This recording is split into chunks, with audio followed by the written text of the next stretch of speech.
இடம்பொருள் நேயர்களுக்கு வணக்கம். இன்னைக்கு பாத்தீங்க அப்படின்னா இப்ப சிறகடிக்க ஆசை சீரியல்ல ரொம்ப நாளா ஆவலோட எதிர்பார்த்துட்டு இருந்த ஒரு பெரிய சம்பவம் நடக்க போகுதுன்னு நினைச்சாலே நமக்கு ஒரு மன திருப்தியா தான் இருக்கு. ஏன் அப்படின்னு பாத்தீங்கன்னா மனோஜ் ரோஹிணி இவங்க ரெண்டு பேரும் முன்னெல்லாம் அடிக்கடி மாட்டுவாங்க. எந்த அளவுக்கு முத்துவுக்கும் மீனாவுக்கும் ஏதாச்சும் ஒரு கஷ்டம் வருதோ அந்த அளவுக்கு மனோஜுக்கும் ரோஹிணிக்கும் ஏதாவது பெரிய பிரச்சனை இடைஞ்சல் எல்லாம் வரும். விஜயாவுக்கும் கூட விஜயா கடன் வாங்கி மாட்டினதுலேருந்து ஆரம்பிச்சு கடனை கொடுக்க போகும்போது பணத்தை தேடிட்டு போயிட்டாங்கிறது பல விஷயங்கள்ல அவங்களும் டக்கு டக்குன்னு மாட்டிருக்காங்க, சிக்கியிருக்காங்க. இந்த பக்கம் எல்லாரும் சிக்கியிருக்காங்கன்னு கதை சூப்பரா போகும். ஆனா ஒரு கட்டத்துக்கு அப்புறம் என்ன ஆச்சு ஏதாச்சு யார் கண்ணு வச்சதுன்னு தெரியல. நல்லா போயிட்டு இருந்த சீரியல்ல திடீர்னு மீனாவை தியாக செம்மலா மாத்தினாங்க. பாக்யலட்சுமி நீங்க இங்க வந்திருக்கீங்க அப்படிங்கிற அளவுக்கு மீனாவோட கேரக்டரே மாதிரி நம்ம குடும்பம் தாங்க முக்கியம், என் அத்தை யார் என்ன சொன்னாலும் எனக்கு பிடிக்காது அப்படின்னு சொல்லிட்டு திடீர்னு கொஞ்சம் முட்டாள்தனமான பாசம் வேற, அதே சமயத்துல குடும்பத்து மேல இருக்கிற ஒரு பிடிப்பு வேற, முட்டாளா இருக்கிறது வேற, டோர்மேட்டா இருக்கிறது வேற, யார் வேணாலும் மிதிச்சுட்டு போங்கட்டு அந்த மாதிரி மீனாவுடைய கதாபாத்திரத்தை மாத்தினது நிறைய ஒரு எரிச்சல் தர விஷயமா இருந்துச்சு.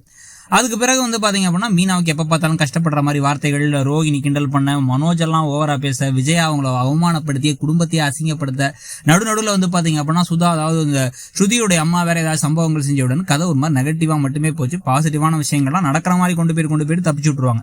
ஒவ்வொரு தடவையும் ரோஹிணி மாட்ட போறாங்க, இல்ல மனோஜ் மாட்ட போறாரு, விஜயா ஏதாச்சும் செஞ்சு மாட்டிப்பாங்க அப்படின்னு இந்த கடை ஆரம்பிக்கிறதுக்கான பணம் ஜீவாவோட பணத்துல இருந்து ஆரம்பிச்சு பல விஷயங்களை நினைச்சா நம்ம கடைசி வரைக்கும் சிக்கவே இல்லை.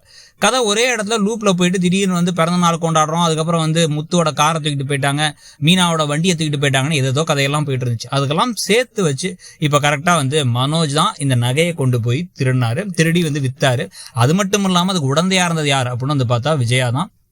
சந்தோஷ் கிட்டலாம் நகை கடன்லாம் வாங்கல, அவர் இந்த பார்க் ஃப்ரெண்டு கிட்டலாம் கடன்லாம் வாங்கல அப்படிங்கிற எல்லா விஷயத்தையும் இப்ப முத்து தெரிஞ்சு வச்சுக்கிட்டாரு. அது மட்டும் இல்லாம ஒரு எலுமிச்சம்பழத்தை வச்சு திருப்பி ரோஹிணி இந்த பாரு அதுல எலுமிச்சம்பழத்தை ஒண்ணும் இல்ல, நீயே பயந்து காட்டி கொடுத்துறாத, மாட்டினா அசிங்கமாயிடும் அவமானமாயிடும்னு சொல்ல இவருடைய முட்டாள்தனத்தால ஈஸியா மாட்டிக்கிட்டாரு. அந்த எலுமிச்சம்பழத்தை எடுத்து தூக்கி போட்டுடலாம் அப்படின்னு விஜயாவும் இன்னொரு பக்கம் மனோஜும் பிளான் பண்ணி போக அந்த சமயத்துல கையங்கலமா அப்ப முத்து பிடிச்சி அண்ணாமலை கிட்டையும் சொல்லிடுறாரு. அதாவது நகை இவங்க தான், அதனாலதான் இவ்வளவு தூரம் எல்லா நடிப்பையும் போட்டுட்டு இருக்காங்க. நடக்கக்கூடிய பிரச்சனைகள் எல்லாத்துக்கான காரணமும் இவங்க தான்.